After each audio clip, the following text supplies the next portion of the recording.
Hello, everybody, and welcome back to Nerds of Legend. I'm Ben. Next to me is Joel, and below me is Brendan. Missy will not be joining us today. She had too much stuff going on with work and the baby, and she didn't get a chance to finish the book, which is okay because she's got the baby, so she has the excuse. Unlike Joel, no. So I have a desk job where I can listen to it at work, so yeah. I did. Yeah. Joel, it's my recommendation, and I know it intimately. So, Joel, you're busy nursing. Nice try. Yeah. All right. So with that said, again, just a couple announcements before we get into it. We've got on February 10th, we will be having at 6 p.m. Central Time. We will be having our one-shot collaboration with Creep from the Darling Creep Show. She has graciously decided to join us and have a little fun on a Dungeons and Dragons romp. And then next Monday, we will be continuing our delve into Egyptomania and the Curse of King Tut, led by Brendan himself. So with that said, let's get into it. Joel, since this is your book, by the way, we're talking about Dragonflight by Anne McCaffery, if you couldn't figure out from the title of the episode. Joel, we'll give you a little spiel. The Dragonriders of Pern is a 25-book series, and started with the book Dragonflight, which originally copyrighted in 1968, and it tells a story of a settlement of mankind on a planet Pern, who got there, immediately found that the world was not what they're supposed to. You find out about that in Dragon's Dawn, one of the books further in. And it starts out, Dragonflight starts out in a world that forgot where they're from. They are living in these things called holds, which are essentially really big caves. And they pay tribute to these weirs where dragons live. And at this point in the book, they do not remember why the Dragon Riders are around. They were supposed to be around to fight this thing called Thread, but everybody is convinced, since it hasn't been seen in 400 years, that it does not exist. And so they have all universally decided that the dragon men, as they are referred to 1,000 times in this book, are useless and nothing but a bunch of mooches that are there to take the hold's hard-earned stuff. And women. And yes, and they're women. However, it turns out in this book that it was just what they call a long, I think it's a long pause, where the thread did not fall in its 200-year cycle. It skipped a cycle. And so now the thread is coming, and nobody's ready for it except for one overstretched weir of dragon men. Mm-hmm. In a place where there used to be 6. Yes, there used to be 6 and almost 2,000 dragons. There's less than 200. Mm-hmm. The thread is this organism that falls from space and is pulled in the tail. Yes. Oh, no, just 1 minute remaining. Oh, okay. This organism that falls from space that has no mind, it falls in ribbons from the sky in a predictable pattern and eats everything it touches. If it hits the ground, it then deadens the entire landscape. So the dragon, it's susceptible to 3 things: cold, water, and fire. So it doesn't fall in the winter. Nobody cares. At wintertime, it'll freeze it. They burn it out of the sky, or if it falls in the water, fish eat it, and nobody cares. So it falls, and everyone's like, oh, shit, I guess it's real. The Dragon Riders are not ready to take care of it. And the holders are like, I guess it's real. So now the book begins kind of a fight between if they have to pay the tithes to the Dragon Men or not. Now we can discuss. Kept it under 3 minutes. You're welcome. Aced it, Joel. Very nice. Yeah, so Ben, here is your time to rant. You can have, since we're giving 3 minutes, No, we'll give you 3 minutes to complain. That's fine. Okay. So All right. Joel got mad at me because I complain about this too much, but Literally every conversation we had. it was bad. Okay. So the only thing I really liked this book, the only thing I'm going to give a warning out is if you are an Audible listener like I am, the VA for this book, I think it was like done back when like I think it was done a while ago, and so like audio quality a lot has changed, but the voice actor for this book was not great. And the sound mixing was like kind of off. So like the guy kind of had like the same voices for a lot of different people, and also it got really annoying because you could hear him like not swallowing his spit often enough and stuff like that, or breathing into the mic. It was just giving a disclaimer for anyone that, like me, is an Audible listener. Joel, you found what was the name? Scribed. Which, if you plan on listening to any of these, Scribed has free licensing for a lot of books, especially older books. Mm-hmm. So if we would have been smart about this, done at the beginning of the podcast, we would not have paid tens of thousands of dollars to Audible because it's a $9.99 membership. Everything else on it is free. Mm-hmm. Ben, did your voice actor sound like a 1980s infomercial? Yes, he did. That was mine. That was mine. I didn't mind him that much. Who was yours? Was yours unscribed? It was. So I listen to YouTube videos where they rip Audible or Scribed and put it on YouTube, so then I can just play it in the background when I'm working, and I don't have to sign in anything. Knowing this book he sails the high seas. I sail the high seas. Yard har Knowing how this was done in 1968, that's exactly what I expected it to sound like. So I heard the guy coming out there. He's like, "And Flar is not a man. He is a dragon man." And you're like, that is so fucking corny. Awesome. No, I expected to sound like that the entire time. There was so much corniness with this book. It was great fun. It's almost 60 years old. Yeah, like it's over 60 years old. Yeah, I would say 64. There was a couple parts. They kind of just like hit the ground running, I think is how you described it earlier, Brendan. Was they like really just kind of like dive right in, and they use a lot of terms or phrases that like without really explaining them. And if they do explain them, they don't do it till later. So there's certain times where I was like, wait, did I miss something? Or did they actually explain this and I like missed it? Or is this like, you know? Can I ask, did everybody listen to it on audiobook? I did it. Yes. Yes. I gave up. I tried notes in the book. Every book has got a massive map and a massive, because remember, I was talking about this with Missy, and you don't realize a lot of things until it's read aloud. Like in the book, Flar and Fnor, Flar and Fnor, you're never mixing those up. They do not look similar. They do not sound similar to the mind's eye as you're reading it. Now, when you start out, your three male protagonists are Flar, Fax, and Fnar. You're like, what? Yeah.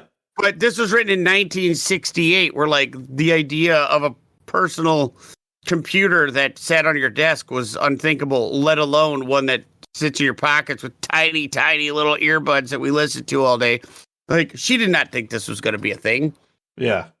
You know, like, and it's funny because old sci-fi is beautiful because it always has this over-the-top stuff. And it's the whole package. There's so much to it, you know? Yeah, well, what gets better is she has this, like, later on, because in this book, they when they went to the southern continent, and this is a big spoiler, so anybody who's like, don't tell me anything past this book, you should stop listening to our podcast because we fuck up everything from the very beginning, and we say it. So I'm going to continue in our Nerds of Legend trend of massive spoilers from the jump. And if you continue reading this, eventually they uncover the computer that is the knowledge source for the entire encampment, and it's built out of metal, and it's built out of these high-grade plastics and steels and batteries and solar panels and all this stuff, right? The heart of the southern continent. And it is literally like a massive building that houses all these things that store it, and then like one screen. And it talks to you. It's a voice interface, which apparently was like the greatest idea for technology back then. And it's huge. And it's like has less storage than my phone does now. Yeah. Like the entire computer was like an entire complex of buildings because this was the 60s. Guys. So it was a massive complex. For reference, this book predates Neil Armstrong in 69. Yes. It predates. In 69, the RAM that we had to get to the moon was less than that on like a TI-83 by several orders of magnitude. Yeah. So it was very, very forward thinking for its time. We hadn't figured out was it Moore's Law yet? That It's almost a decade before Ringworld, nearly like 9 years maybe. So yeah, it's the premise is you get so far into the future that the past is forgotten. Yeah. And now this world is... Especially now that this world has basically been blown back to like... I don't think they're even Iron Age, right? Or they're barely Iron Age because they do have smiths. When you get into... When you get... I don't know if it was the second book. No. They do get into... No, because they have the craftsmen like making flamethrowers and stuff. So it's it's funny because you see the degradation, like the craftsmen could make flamethrowers 400 years ago, but now we're like, what's fire? You know, like they had no idea how to work it. Well, if you think about it, which this is going to be a major spoiler for the book, but like maybe because of the disappearance of the 5 weirs into the future, there's like they probably took. Those weirs all took their support staff with them of people that knew how to make these weapons. So like by them taking the weirs from the past, they basically caused the problem they're having now because of times. There's time travel in this book because the dragons. Oh, by the way, the dragons can teleport.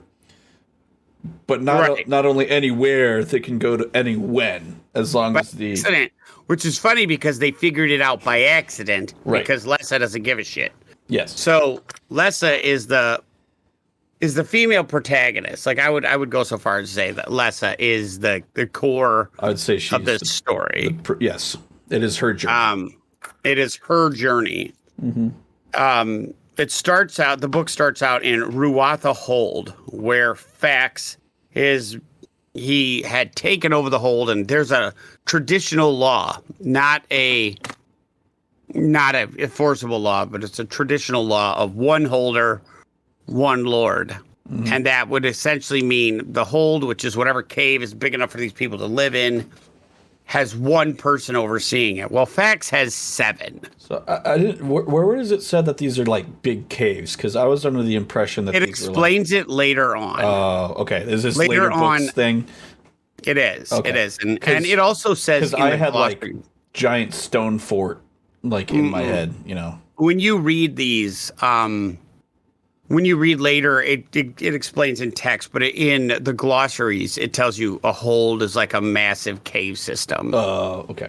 So some are natural, some are man-made, but they are cave systems that are essentially people, when the thread fell, they were unprepared. They had built wooden structures and the thread fell and ate it, killed everybody that was in there, and then ruined their lands. And they were like, oh. So the only people that survived were the ones that were like in the caves or in metal structures. What's funny is like, so the people that came to Pern, and you find out about this in Dragon's Dawn, the people you find out about, they are all scientists. So they get there expecting this like barren world that is completely destroyed because of the thread fall. Then thread falls, and like, what does every fucking scientist in the world do when something weird happens? They go outside and they go, "Hey, look at that! They got wrecked." So all the smart people got killed. Well, it took them like one time to realize one person gets like completely consumed where they stand. Yeah, and they're like, "Holy shit! Like, yeah. this is not what's supposed to happen." Yeah. Oh, look at that pretty thread falling to the ground. Yeah, look at that. That's unusual. Yeah. Then they get destroyed. So, but back to Dragonflight. It starts out where Fax is like absolutely antagonistic to Falar, who is not quite the weird leader of Weir leader is the head He's of he's the leader of a dragons. wing of dragons. Yes, he's not yet Weir leader. You know, by anybody who has the ability to read a book and foreshadowing that he's gonna be something. Yeah. But he, in classic 60s fashion, you know, where all their sci-fi had this thing, obviously is portrayed as this like tall, dark-haired, muscled, strong-jawed Superman. It's definitely it's very like in terms of like the protagonist and antagonists. It's very like 60s pulp. You know, it's like absolutely like, was. You know, the hero is like tall, dark, and handsome. The you know, the lady is you know, she's strong and she's beautiful and everything, and like the bad guy's like, nah. Honestly, yes, yeah. If Flar is Flash Gordon, Fax is Ming. Yeah, like he's so mustache twirlingly evil. Yeah. I knew he was going to die. I didn't anticipate him dying so quickly. Right, you thought he was going to be like the big antagonist or whatever. Yeah, but that was like, oh, it's over. All right. The funny thing with Fax is when you read about him, you realize he is a guy that took over by the sword. Like he was not a weak guy, but still in my mind, I cannot, you know, change him out from like. He's like the Man in Black, you know, from a spaghetti western. He's got a mustache and a top hat, and he's like twirling his mustache and being like, You remember that guy that I don't know if you watch this, but like Captain Planet, and they had that verminous scum guy who's just this like pot-bellied, pig-faced character. Yeah. That was always like just talking shit, and that's what I thought Fax was. Yeah, I was like, even though like in the whole thing, he's like a formidable warrior, like you know. But the writing still makes you think this like pot-bellied, pig-faced like cartoon villain, you know, dastardly, like right. And it was just like, I don't understand. Like, I know what he's supposed to be, you know. I know what he's supposed to look like, but in my head, it's still the villain. He's still written so odiously that you are like, ugh, he's got to be this like unattractive monster who's like, just. And then the part where like his women, which he's got a bunch of them, are all like squeamish and don't want to be touched and everything. Like everything is just he's just odious of a person, and And then, of course, he dies, and you're like, yay! I was actually worried when I was like listening to this book. I was like, oh no! Like at the beginning, I was worried that it was going to be like one of those like because it's an older book. I was worried we were going to get into like the whole like ring world problem or like the one we have. What was that other book, Angel's Luck? Where I was like, I thought we were going to run into some of that. Like, I thought we were going to like run into that like that. Gross misogyny stuff, dated verbiage. And they started to, but then like as Lessa like proved herself to Valar, he was like, okay, you can do your thing. But I mean, like still through that like 1960s lens a little bit, but he was still like, Fax treats women as possessions, and I was like, oh no, is this what I'm? Do I have to listen to this the whole time? And then it went away, you know. Yeah. When you look at it through the time that it was written, it's actually very progressive of a book. And then now the first time I read this book is a turning point in my life. Mm-hmm. as this whole series is. And I never finished it all because I didn't know how many books they were. I read every book I could get my hands on, and then my life as an adult took over and I wasn't able to finish it. I will be finishing it now because I have scribed. But I didn't pick up a lot of things. I read this when I was like, I want to say anywhere between 10 and 13. Yeah. Okay. You didn't pick up that Falar all and the green Lessa? dragons are ridden by gays. Oh, is that what that is? Yes, I didn't know this, but she has like, first off, the dragons are... Back up. Yeah. First off, Say the again. dragons are very hierarchical, okay? The Okay. queens only pick straight women. The bronzes only pick straight men because they are intended to breed and create new werelings and new dragon kind. Because chewing firestone will cause the female to be sterile. Yeah. I Greens picked up that are part. female. Mhm. Blues are male. Mhm. Now, the greens mate just as often. And when the dragon mates, Yeah. it's rider mates Yeah. with whatever's nearby. Mhm. But whatever dragons are getting it on, their riders are getting it on. Mhm. And I did not pick this up that the greens pick promiscuous gay men as riders. And the blues pick gay men as riders because there just weren't women that wanted to ride the green dragons into fights because they weren't okay. giving out because it was just greens are the most common. And so I just what you remember them get is a saying, society- yeah. I just There remember is them a- saying, like, don't breed the green ones. They're weak. Yeah. they're not like- weak, they're just sluts. Yeah. That's the thing is They're not as big. They're not as powerful. So, Yeah. oh hey, But well, they this- also come into season 4 times a year, while a queen comes into season once every 2 to 4 years. yeah. Yeah. So, because They it just says in assign- they just assign them to. Oh wow, okay. they that don't makes- assign it. The dragons pick their own. Well, that's what Yeah. I'm saying. They're like, oh hey, the green dragons So, will I take feel like gay men. we Okay, didn't wow. talk about this part, but like the dragon riders, when a dragon chooses them, they form like this like telepathic, like empathic bond. It is So like all the it's an dragons can impression, yeah. speak, but like it's like a huge it's like very so it's like Avatar. basically when the dragon's horny, the rider gets horny.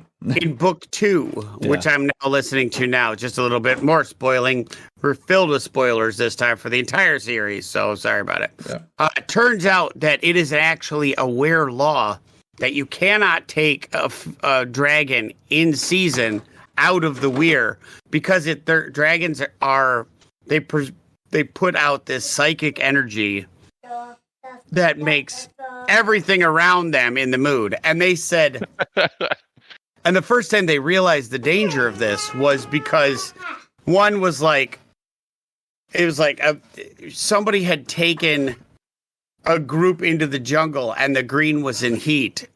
And when she decided it was time to get it on, like everything in the jungle decided to start getting it on. And the person was like, we can't have this out. They're talking about how caused like a population boom in the because, local like, area. everything to just get it on.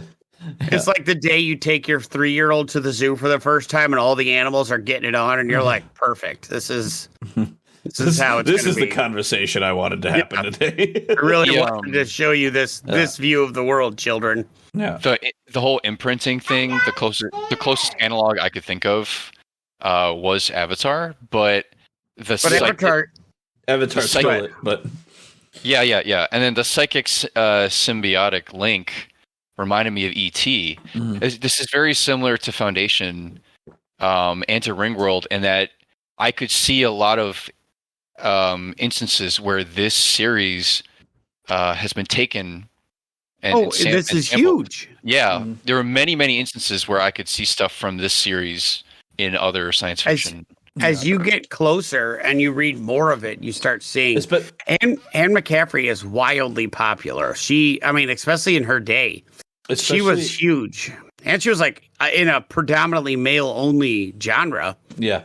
She got the hero for this, right? Yeah, Especially because I noticed like this didn't present as a science fiction book at the beginning, but like I was like, oh, this is fantasy, and then about halfway through, I'm like, oh, this is a science fiction book. Like Time travel. yeah, time travel. I mean, time travel. You like realize that there's like some other sort of like these aren't like medieval like magic dragons. These are like this is some kind of like other thing going on. Yeah. Yeah, there's a very much why I say it's weird, because anybody that knows me knows that I am like a diehard high fantasy. I want as much might and as much magic as you possibly can have. Yeah. And so this book was like, I should be, for me, I should have been like all might and magic and all this stuff, but it's not. It's all high sci-fi. It is. I would almost say it's a marrying of the two concepts. Really, it is. It's kind of like John Carter of Mars. It's got. There's a lot of there's that swords and sorcery thing, but also at the same time, a lot of the sorcery stuff is like science fiction stuff. It's like it's the whole like sufficiently advanced technology is magic to the outside is magic to someone who doesn't know.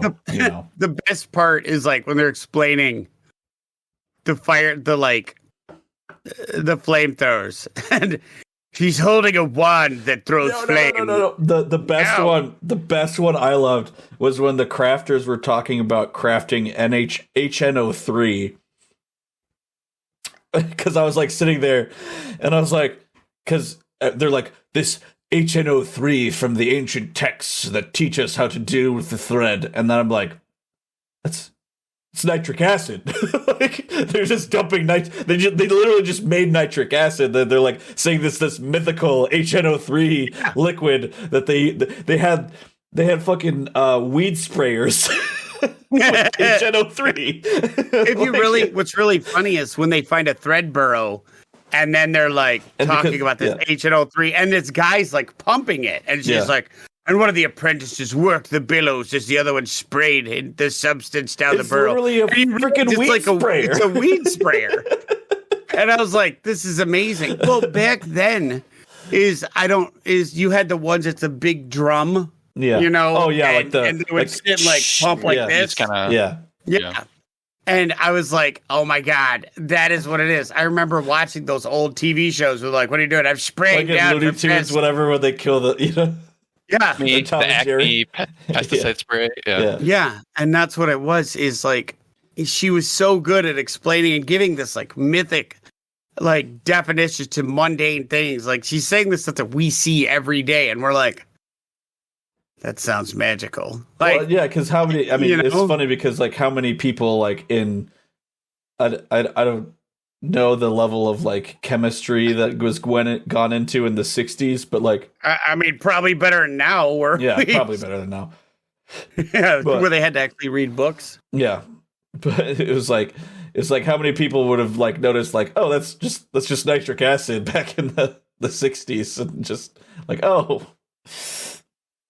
So the big thing I can think of in '68 is like DDT is good for you, and napalm by DuPont Chemical. I feel like we almost had more vigor for chemistry, analytical chemistry at that time than we do now, because we're like, is that going to kill us? Is that going to kill us? I was like, is this the new Freon problem? Like, yeah. Like oh, hey, chemistry, that's in vogue right now. And is this the new leaded gasoline? It's so funny though. But the couple things that they glossed over in this one that, oh wow, she's super into whatever's going on. Look at her face. Whoa. Yeah, this little girl. She likes likes your microphone. Oh, she does. Yeah.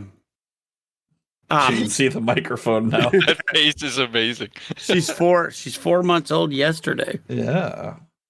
But anyways, we like it gets this is a journey of like them rediscovering their roots. This entire arc is a journey of rediscovering their roots and who they are and where they come from. And I get it's so well. I feel it's so well written for especially a book back that we look at now. It's like 60 years old. It's so old.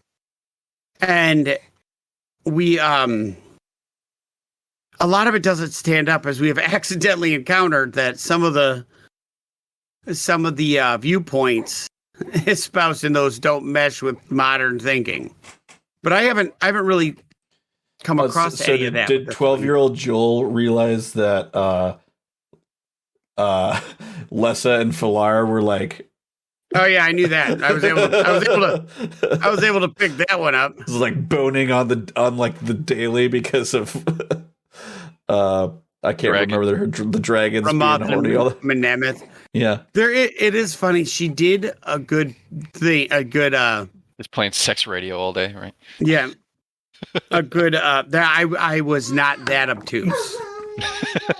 Like, you talk about your fundamentalist upbringing all the time, so yeah, I know, but you can't miss it in that one. Yeah, like you literally cannot miss that they got it on the regular. Yeah, you know, Joel, I had a version of this when I grew up. The Peenies wrote a comic called ElfQuest. It was a husband and wife duo that they published under the Marvel label. I think they also published it under a different one.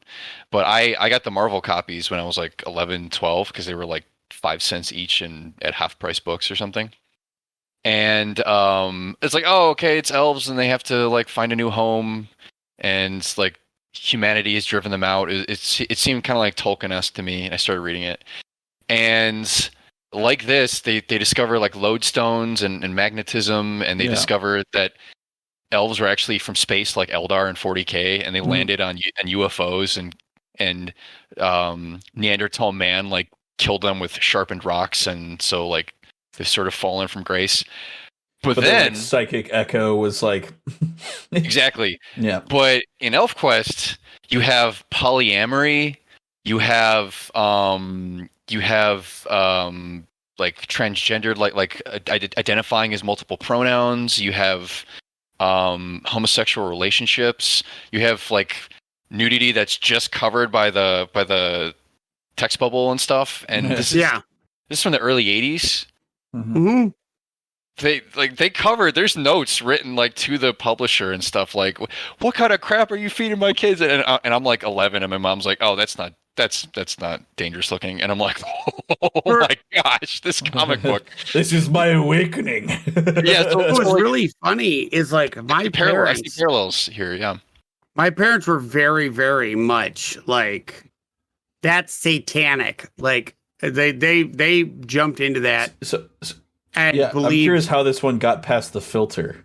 My mom is the one that suggested it to me. Really? She handed it. That's where I was like, wow.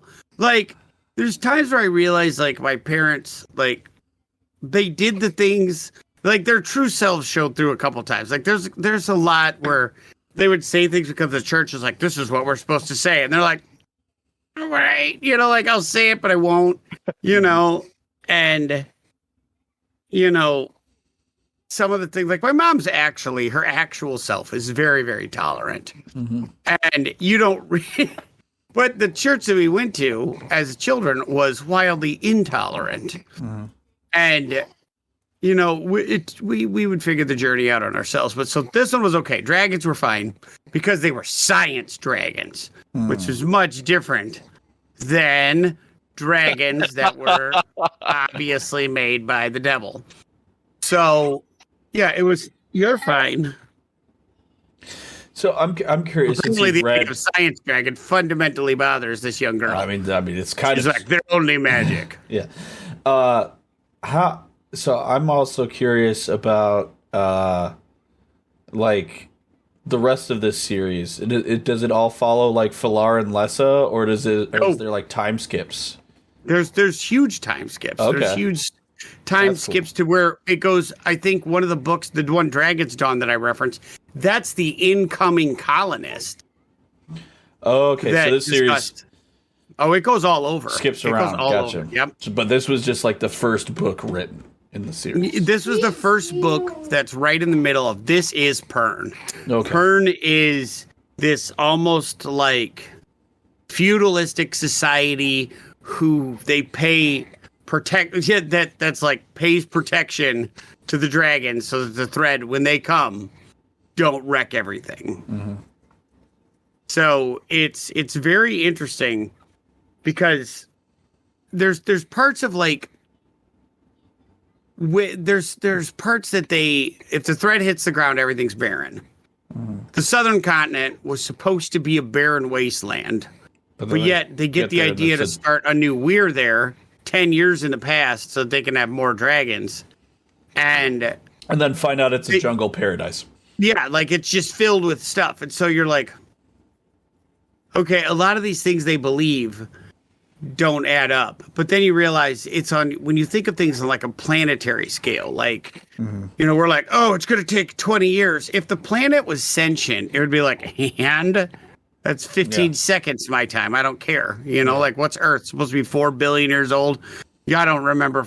It's supposed to be, I think 4.5, 5 billion years old. What is 200 years or even 100,000 years to something that is that old? And so honestly, you're dealing with mankind's time scale with two celestial bodies. The red planet, which is an actual planet. It's not, it is a planet that shines red and physically travels through a cloud. It has an irregular orbit around an Oort cloud. And it physically goes through the Oort cloud. Its gravitational field grabs these things and pulls it, and then when it gets to Pern's gravitational field pulls them off. Yeah. And that is the fact of what is happening. That is what happens to bring the thread. Mm-hmm. And it happens with predictable regularity to the point where like they have charts of this year at the time of the thread, this falls, this happens, this happened. Yeah. For 40 or 50 years is a thread cycle. Mm-hmm. And it's very predictable. And it's very interesting because it's very much like anybody who watches any kind of astronomy, things happen with irregularity. The time scales could be, tens of thousands of years or every year. Mm-hmm. I remember when all the lunatics were like, oh, well, the planets align, blah, blah, blah. And astronomers were like, yeah, that happens every single year at this time. Yeah. Every year at this time it happens, Yeah. People like, no. What was one of my favorites was like every year we line up with the galactic core. And they're like, yeah, that happens every year at this time. That's just how things work. Yeah. Because sometimes the access to information is a bad thing for humanity. Yes. Yes. But so, if you were to boil down this first book in the series, what's your take, guys? Like what's your review? I enjoyed it. Because Joel, you mentioned that there's like sort of like an appendix and like footnotes and stuff in this book. Yeah. Okay. It is essential. So I think the reason I had struggled with this book, like I had to have like a Dragonriders of Pern wiki, that I had on speed dial, because every once in a while I'd just be like, I have no idea what they're talking about right now.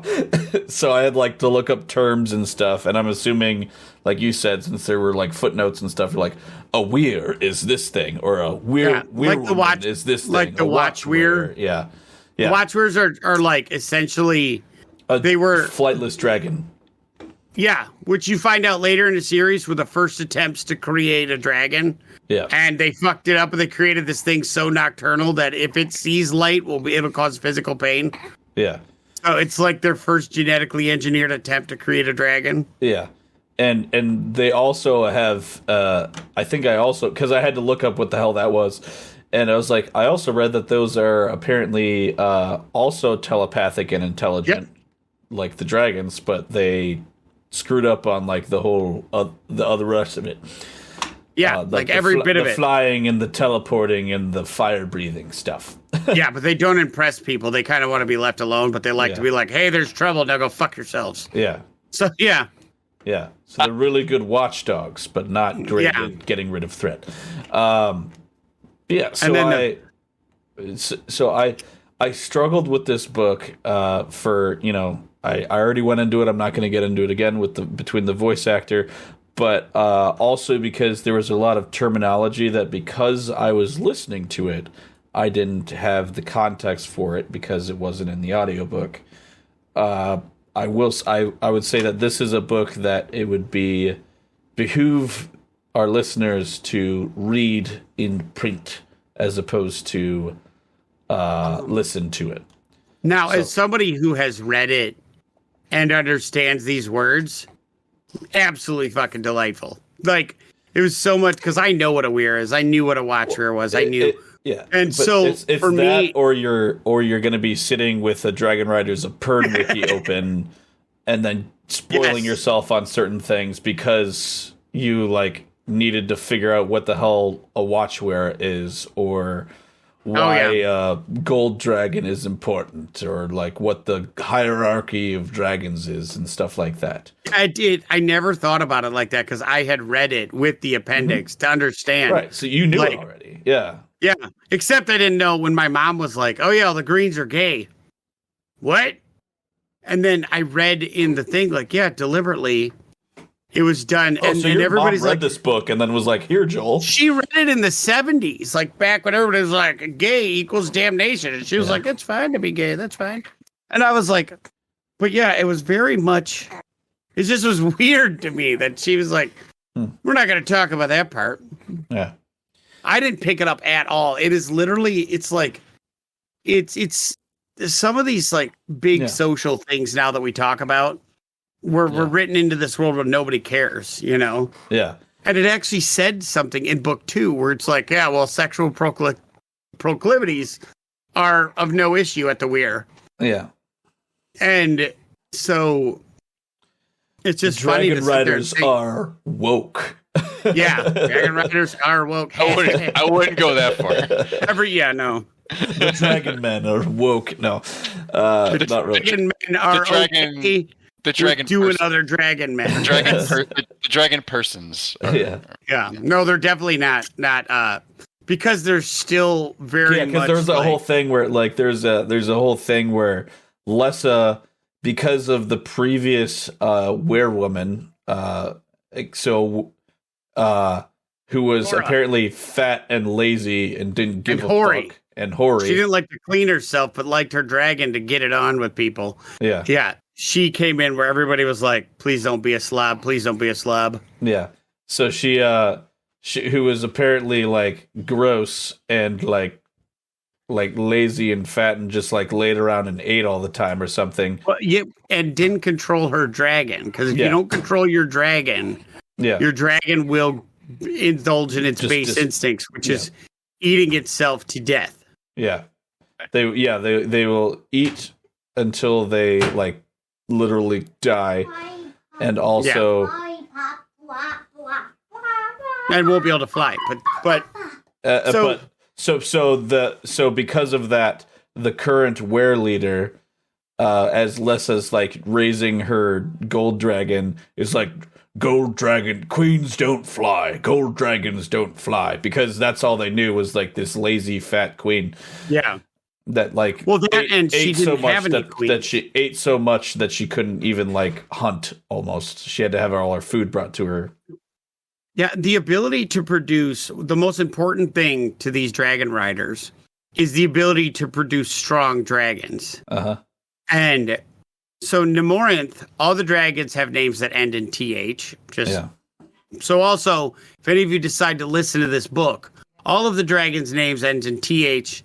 All of the male dragon riders have a first letter, apostrophe, rest of it. It's very similar to naming Tyler. conventions. Yeah.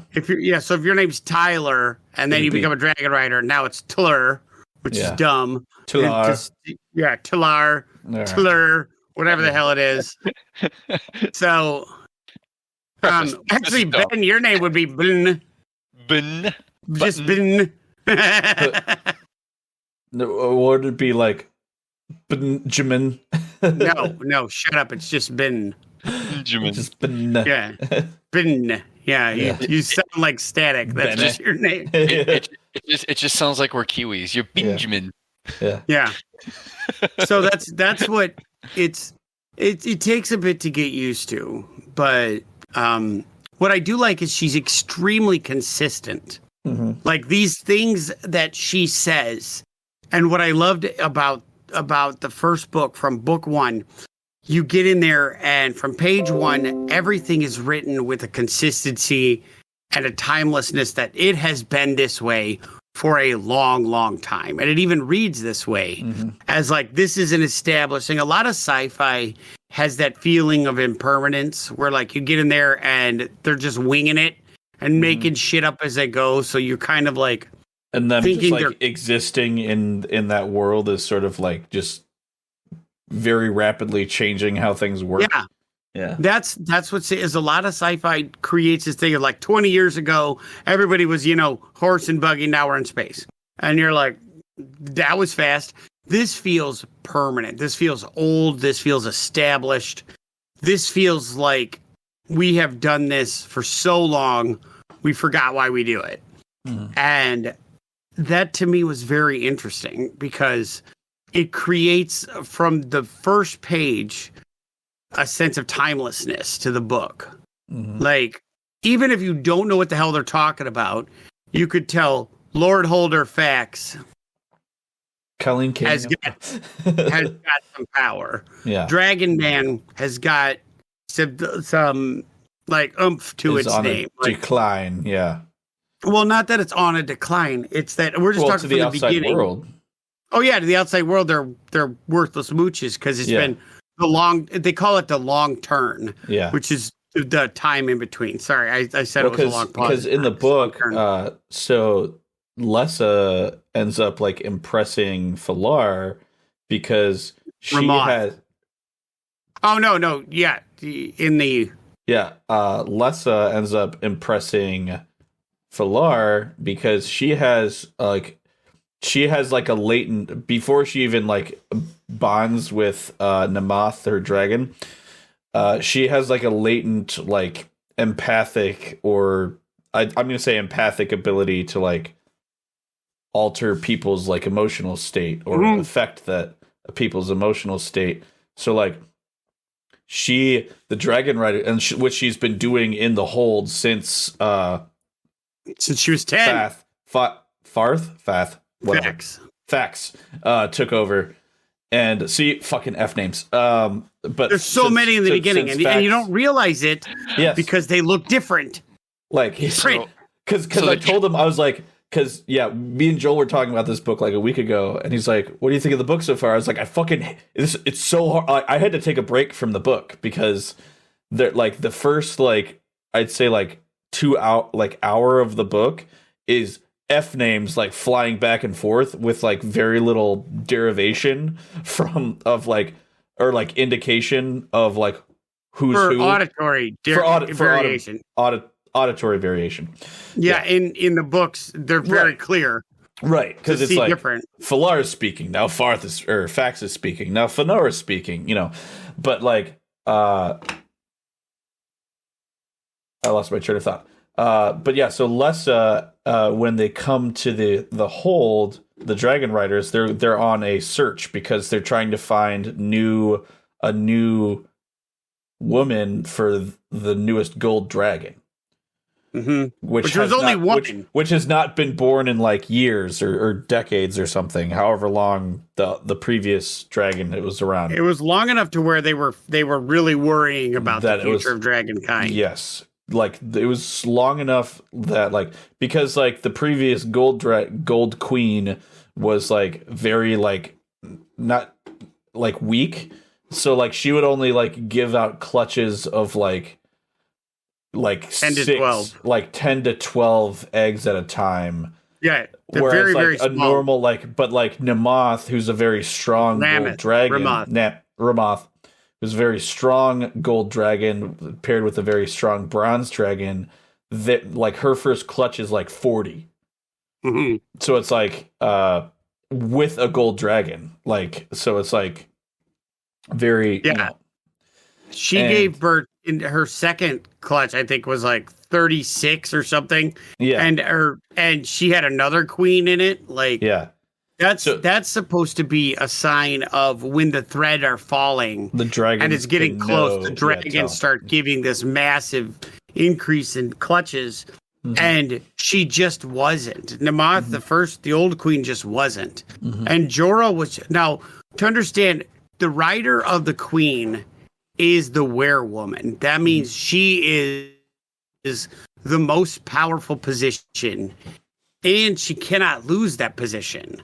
Yeah. The senior queen is the boss of the weir, and the weir leader is whoever has the dragon strong enough to mate with the queen. Yeah. So her position is stable, and all of the other dragons have to prove their worth in order to get there.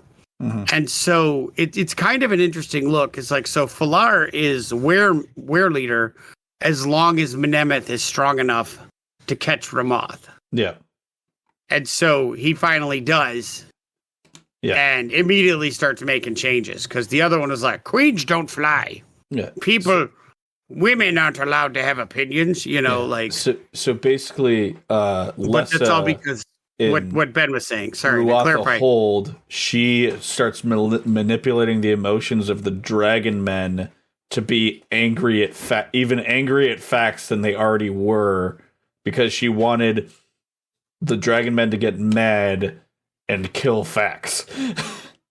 Which is funny. Falar, after he does, because they end up like, you could have just asked. Yeah, he's like, I was ready to do it anyway. You could have just said, "It's your birthright. This is your hold. All you had to do was ask me, and I would have done it. But now I'm not going to give you this hold." And then she's like, "What?" And then he's like, "But I'm going to take you with me because you're all right."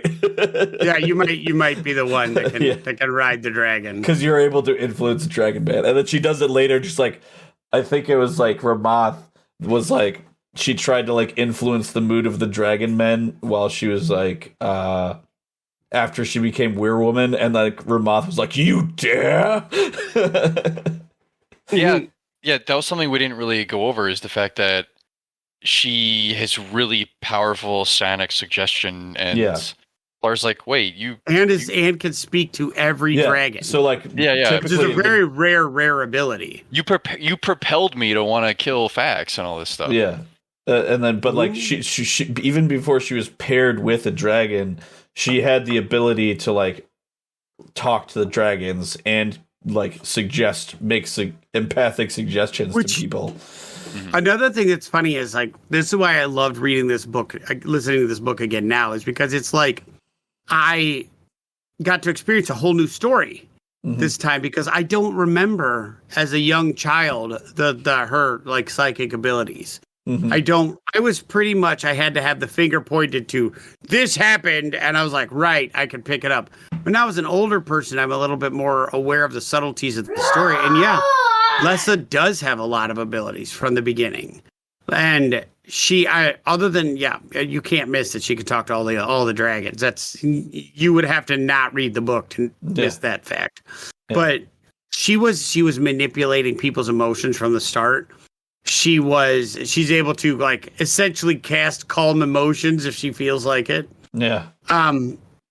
And she gets impressions of people, and what's cool too is she's back in this time, I'm a big fan of like the radio broadcasts of the cheesy sci-fi and the cheesy stuff from back. Those old radio broadcasts where like the women are often like portrayed as these like voluptuous things that don't have anything else to do other than sit there and be hot, and the ones with any kind of ability still manage to, do it within the guise of, perfect makeup and, boobs up to their chin.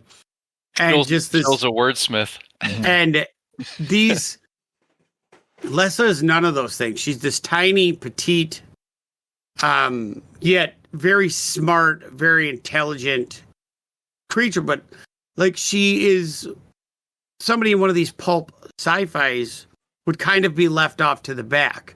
She would not be the heroine. She would be the character that's kind of, a side piece. What is this? This is she's here to bring the coffee to the main person, like. But here she is, this very like physically unimposing character that is just an absolute force to be reckoned with. Yeah. Near the end. And she takes some very normal like fears with her. Like when she goes back in time and she's afraid Falar's going to be mad at me. He's going to shake me. Yeah, because Falar is very, protective. Apparently. Yeah, protective, but also there was a very different view on like relationship violence back then.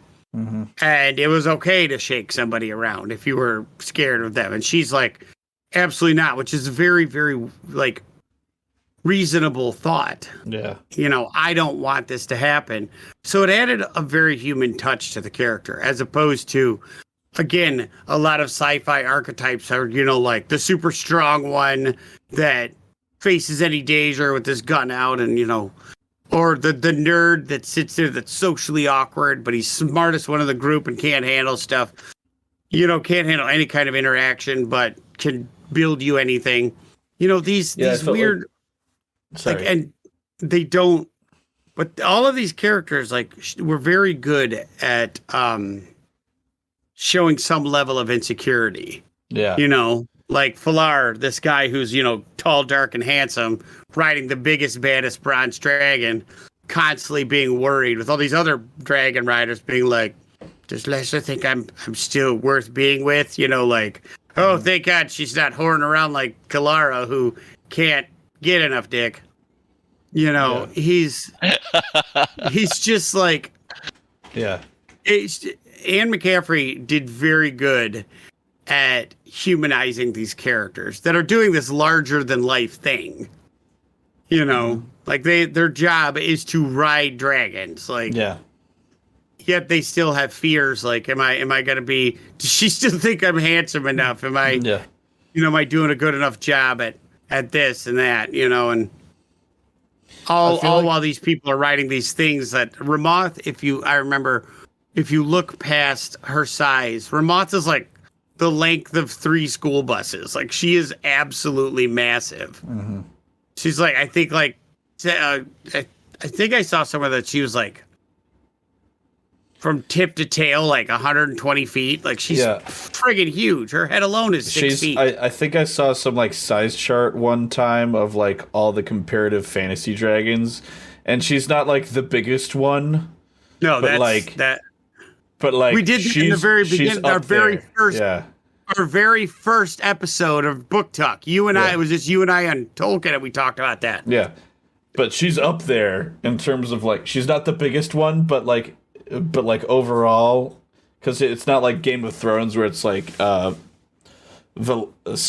black and Caglian the Black or whatever, who's like the size of a skyscraper or whatever. But like, she wasn't like. She's up there. I might try and find that real quick. Yeah, no, it's Ramoth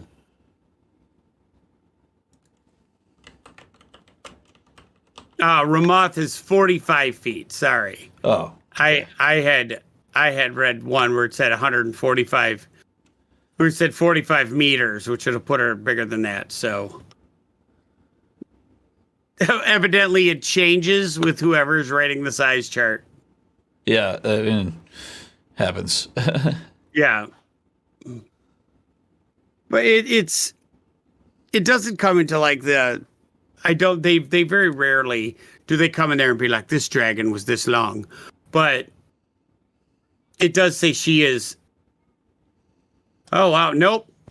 Dragon of Pern Wikipedia puts her at 45 meters. So, yes. Yeah, meters. I'm looking at the Dragonriders of Pern actual Wikipedia. So 45 roughly, meters. So roughly 150 feet. Yeah. Massive. So it's hard to explain this, a lot of this series without really digging into the rest of the series. Because what's neat about it, it's written as, instead of it being a chronological storyline, like this is book 1. Think of it more like a puzzle, and each book is a piece to fill in a complete picture in. So the next book is Dragon Quest, which is 7 years later. And then you find a book like Master Harper of Pern, which fills in the story of Master Robinson and all of his contributions to Pern. And then you get Dragon's Dawn, which is a series of what they did to get there. And then there's the White Dragon, which is this weird story about this runt that dragon turns out to be the most important dragon of all time.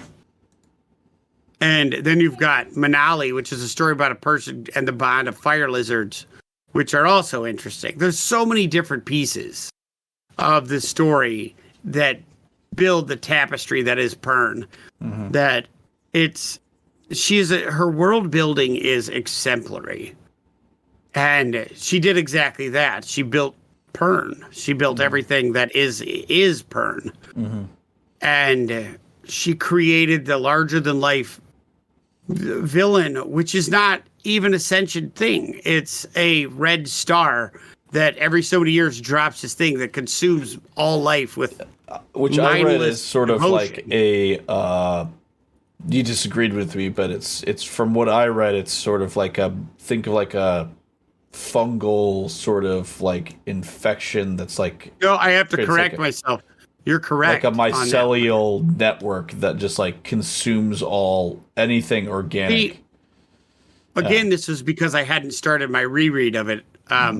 You are correct in some aspects. It goes to the ground, and when it goes to burrow, it does eat everything. It does set up a network that sucks the life out of everything. Yeah.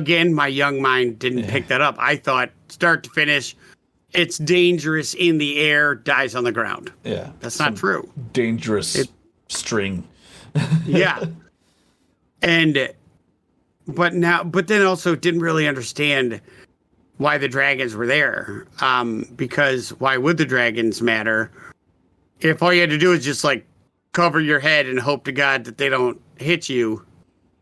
Yes. Bye, Colleen. Yes. Your wife is on the show quite frequently today. But and then rereading it, like I missed the two burrow parts because I was young, and you don't really give a shit about the in-between dragon stuff. You're like, this has nothing to do with dragons. I don't care. You missed the whole scene where they're like...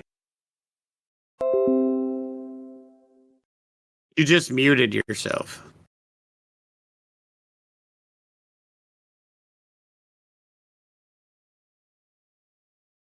Still muted. Still muted. Yes, I missed the scene, and apparently everyone else got to miss it as well. All right. So what do you think, Brendan? You've been like super quiet this whole time, and you're the most verbose of all of us. I won't say I was quiet as much as I got to fight to get a word in. I want you to. No. This book, we did bring up that it has an initial curve that is assisted by reading a paper copy. So after getting through an initial learning curve of vernacular, this book is written in a very layered, rich narrative style. Lots of adjectives. The prose is written really well from the perspective of internal thought. I thought the scheming was done really well. Other than A Wrinkle in Time, I'm not like the literary authority of this decade, but other than A Wrinkle in Time, this is the first book I'd read in the 60s in a long time that I can think of that has a female protagonist. That was done well. And a female protagonist that was not portrayed as like this lustful thing. Exactly. This or was damsel or Yeah. Lessa did not need anybody to save her. Lessa was a monster from the beginning. Like she was tough. And I mean, because I think there was a whole thing where they did the imprinting of the dragons, and then like the gold dragon hatched, and all the like the other girls were like, "Oh no, what are we going to do?" And then she's like, "It's a dragon." Yeah, she's like, "It's a baby. Like you'll be fine." Yeah, then she's goes and gives it like nose pats or whatever. Like what was funny is in the stories, again, another humanizing moment that was so good is Lessa was noble born. She was a daughter of the rightful holder of Ruatha, and she escaped the slaughter of her family. Fax snuck in, bribed the guard, paid off everybody he could, and then killed everybody he couldn't. And Lessa survived by hiding in the den of the Watchweir because she could speak to dragons, and then proceeded to hide herself under layers and layers of grime and filth, so that nobody would essentially even look at her. Nobody wanted to touch her, so that kept her from being like sexually assaulted, which was written as like an acceptable thing for people to do to the drudges. Like that happens. And the moment she gets in the bath at the weir, where she sits there and like scrubs off 10 years of her hiding, was it was another moment where you could see like her transition from her old life to now, and the explanation on how the relief was as she watched her filth just leave her body, and like transforming herself. But it was a very poignant moment in the book that you actually could visualize this person going through this very, because that grime was her protection. Yeah, like it's funny, but that filth was her protection. Because it's commented on multiple times throughout the book how she like ever since she like for like 2 years after she got like came to the weir and became the woman, she would bathe twice a day or whatever, and it was like, yeah. And Fular's like, when is she going to get over that annoying habit? She's going to scrub her skin off. It can't be good for her. And then he thinks about it. He's like, it makes sense though. She did that forever. Yeah. It really showed how to write a protagonist who's intelligent and capable. It was very believable that she was not overpowered. The term Mary Sue is overused, but she certainly was not one. But she was riddled with like self-doubt and fear. With flaws, with insecurities. These were very human characters. So it's very interesting how rich the characters are when it's really a book about the dichotomy between human and dragon. It really covers so much of the relationship between the two, yet the human characters are written so well. I would say it's almost them like sort of rediscovering that like yeah. 'Cause for so long it was like this like thing, but so in the book she ends up going back in time to see one of the to like retrieve a bunch of the Dragonriders from like from the end of the last Threadfall. And then like they're like she's like gathered all these she like the 5 weirs to like travel to the future to save Pern. And she talks to this like mythical sort of like weir leader, and he's like, oh yes, basically one of her ancestors was like a big deal like werewoman. And he's like, I can't think of her name, Madara or something like that. Minora. He's like, she has agreed, even though that you have that ability to speak to all dragons, she's agreed to have you in her wing. It's like, and then you find out that there's like an entire, like back then, like all of the golden dragons flew in the same like unit. He's like, what? An entire wing of gold dragons? He's like, of course, you don't think you could stop a gold dragon from flying, did you? You're like, and she's like, what? Yeah. So yeah, putting in an initial investment, this book will return dividends. Yeah. It was a good sci-fi book. It was a good fantasy book. Very, very well written prose. Very classic '60s verbose. Yeah. Space opera. A world away kind of thing. You know? Everyone talks big. Like there's no like. Yes, yeah. That's very periodic. Yeah. Wrong for those. I'm a crossword You junkie. dare say that of a dragon man? Like, Yeah. who talks like that? Yeah. I'm a crossword junkie, and there were words in this book I had to look up that I'd never heard of before. So it was just it returns a lot if you're willing to put in some time. I was very entertained by it. Yeah. And dragons are cool. Everybody loves dragons. Who doesn't love dragons? Come on. Who doesn't love dragons? Even if they're weird sci-fi dragons that aren't actually, that are like science dragons. they're science dragons. Science dragons. Made Not with genetic shadow engineering. If they kill you, just reroll a character. It's no big deal. But I still continue to this day to love it. I love the fact that it's a lot more mature of a story as it was when my 12-year-old asked me. Yes, it is. Yes, it is for sure. I've got to probably finish the series. Also, for those of you who do audiobooks, I can't stress enough, if the VA sucks, there are other options. I do thank Ben for bitching about it because I would not have looked at Scribed and thought whatever, and then realized. Well, because it was funny because you were like, "What are you talking about?" And then you looked at the reviews for the Audible book, and everyone was like, "I love Dragonriders of Pern," and the top the first 20 were like, "Love this book, hate the guy." Yeah. Oh, I you know what? For some reason, he reminded me of the VA that I listened to for Ringworld.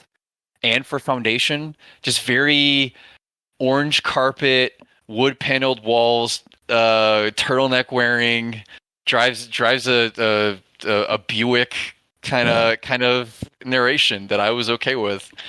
Gen Con was still uncovered card tables. That's what I feel was for me. I don't know, why this hurt you so much, but I was able to get through the VA. I got used to it. Did you Audible it, or did you do Scribed? He was doing rips from Audible. So my rip was Audible. Yeah. Okay. So we had the same VA, but okay. See, the guy that does the second book in Audible also does the second narration for Scribed.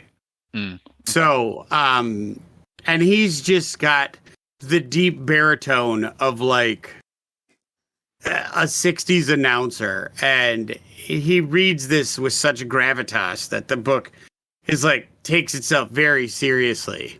But he's got enough vocal diversity for you to be able to tell the difference. And he uses this echo when the dragons talk. Yeah. But he is very much reading a story. He is not acting. He is reading you a story to the point to where some people have, and the people he doesn't like, he will give them kind of like a snide, sneering kind of affectation. But it is very much in the classic 60s sci-fi, with the overwords of "you dare, you will rue the day" and things like that. And you're like, wow, that's an entire planet of people doing. Yeah, an entire planet of people being like, "You dare threaten me in my own hold? I am master of my craft." And you're like, nobody says that. Nobody sits there and been like, "You dare talk to me as I hold my hammer?" I'm going to say that to Ben every time he comes over to forge with me. "You dare speak to me as I hold my hammer? This is my anvil you stand at." That's how I'll talk. Only high speech is allowed at my house from now on. It reminded me of The Lion in Winter. It reminded me of a 30-year-old Anthony Hopkins, postulating around and gesticulating with Katharine Hepburn, and it was just very, very epic in scope. That's a good way to put it. Epic in scope is a good way to put it. Everything about this book feels real world and actual human problems, and at the same time larger than life. Yeah. You could have asked me to challenge him. It is your right as one of the blood. Yeah. Okay, that's a dumb thing to say, being like, "Hey, it's your house, your rules." You could have just said that, but Yeah. No, I guess that way sounds better. Mi casa es su casa. Right. Instead, you are one of the blood. It is your birthright. Yeah. All right. All right. You could have just said, "Get to stabbing," but. Yeah. With that, we're coming up on time here, so we're gonna do a little raid here over to. I found So somebody. hold on. Let's do next week's. Whose book is it? Oh, I believe Missy sent us her pick. If someone could pull that up for me. Surely. It is going to be. Got to pull up on Amazon. Is it the Missy? It is Mind Games, book 1 of the Disillusionists trilogy. Oh my god, that one is so fun. Yeah, and the author is Carolyn Crane.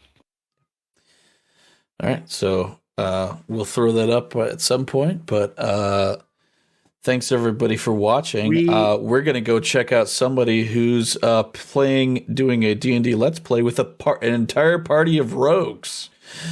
So, oh my god, that's chaos incarnate. Yeah. Thanks everybody for watching. We'll see you again on Wednesday where we'll be continuing Candlekeep.